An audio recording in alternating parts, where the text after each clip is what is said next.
Salut à tous, aujourd'hui je te montre comment ligaturer une crevette pour la pêche à la dorade ou à un autre appât.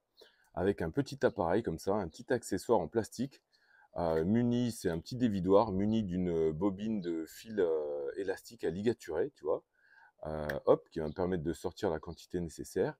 Et il est muni de deux petites broches en métal qui sont coulissantes comme ça, hop, tout simplement pour embrocher ton appât, pour pas qu'il tourne et pouvoir l'attacher de façon ultra simple. Donc le gros avantage de cet appareil, c'est que quand tu pêches à la dorade et que tu pêches avec un bibi par exemple, souvent tu as le jus du bibi qui coule, tu en as plein les doigts, ça salit la bobine, et une fois que c'est sali et que c'est sec, tu trouves plus le début de la bobine, tu n'arrives plus à la dérouler, c'est un peu comme un rouleau de scotch. Donc là, ta bobine elle restera toujours propre, tu auras toujours ton début de fil, et ça sera beaucoup plus facile. Donc pour faire ça, on va prendre une petite crevette, comme ça, c'est une petite crevette bouquet, euh, et puis mon dévidoir.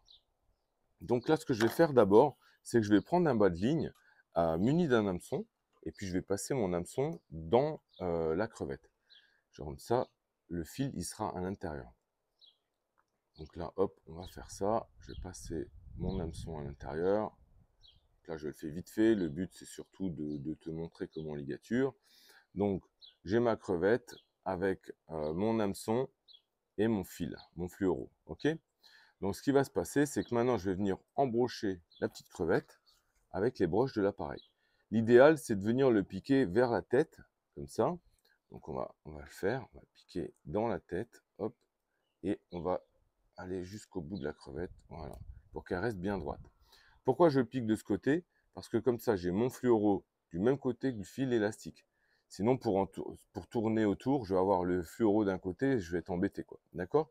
Maintenant, je vais dérouler la quantité de fil que j'ai besoin et je vais venir tout simplement ligaturer ma crevette. Alors, comme tu peux le constater, la crevette, elle tourne pas parce qu'il y a deux broches. S'il n'y avait pas les deux petites broches métalliques, elle tournerait autour de l'aiguille, tout simplement. Donc, hop, ça me permet de bien ligaturer tout ça. Donc, si tu as envie de prendre du temps et de passer entre les pattes de la crevette pour que ça continue vraiment à ressembler à une belle crevette, ben, bien entendu, fais-le, quoi. Ensuite, tu vas venir pincer ton fil ici et comme d'habitude, tu fais une boucle pour finir une ou deux, c'est comme tu veux. Voilà. Maintenant que j'ai fait ça, j'ai plus qu'à retirer, hop, tout ça de ma broche, venir casser le surplus du fil élastique, ok. Et là, ma crevette, elle est ligaturée. Bon, la crevette, là, si tu veux, elle fait 34 degrés, elle est un peu séchée.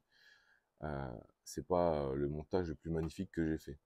Mais c'est surtout pour te montrer que ça fonctionne très très bien. Ça vaut 5 euros. C'est un pote à moi là qui m'a trouvé ça. Lui, il l'avait acheté chez Pacific, il en a trouvé chez Cabesto. Et franchement, je trouve ça vraiment super.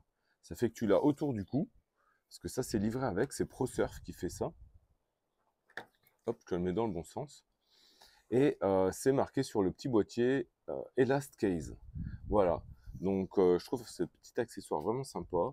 Quand tu l'as au bord de la mer, tu l'as toujours à portée de main. Et dis-moi si tu connaissais cet accessoire. Dis-moi ce que tu en penses.